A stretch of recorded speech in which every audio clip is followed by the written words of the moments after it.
Alright, so here we got the Intel Core i5-3570K, 3.4 gigahertz. I recommend you get this for your build. It's all you need for gaming. My cable management is awful right now. I just got some zip ties, so I'm gonna fix it up. Probably should have done that. But the fan on it is very nice. It's quiet. It keeps it cool right where I want it. You don't need an i7 for gaming necessarily, because you really only want an i7 if you're doing lots of video rendering. And here we got the P8 Z77VLK. You can bundle these at Microcenter, so if you have a Microcenter nearby, I recommend you do that. Both of these together cost me $275. It's pretty good. You got the HDMI on the back, USB 3.0, all that. And for the hard drive, I recommend you get the Western Digital Black. You don't necessarily need black. You can get the green or the blue. They're cheaper, but they're not as good. I do recommend 1 terabyte though, because with gaming, you're going to be using a lot of storage. And you're going to need a lot of storage or your computer will start slowing down.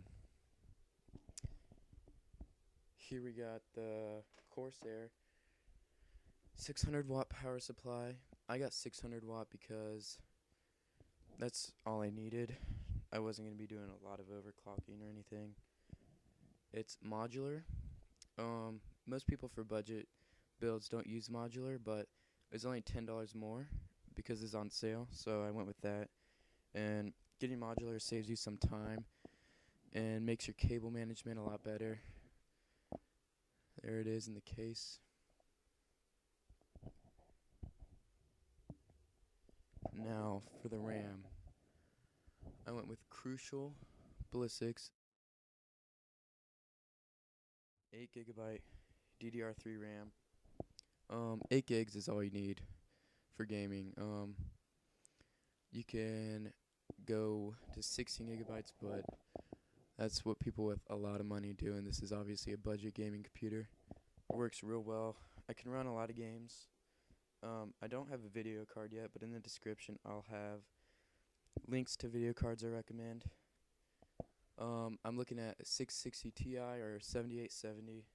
Those are real good if you're on a budget. And you can always upgrade in the future. And for the case, I got a Cooler Master HAF 912. It's got the USB ports on the front, microphone, headphone, reset button, power button, and my case is real cool.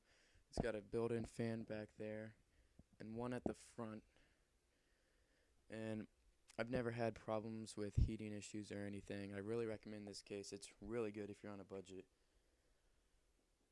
And in total, I bought everything at Microcenter. You could get it for even cheaper. I got all this for $600 minus the video card. Alright, so I'm going to recommend you get a 7870 or 660 Ti.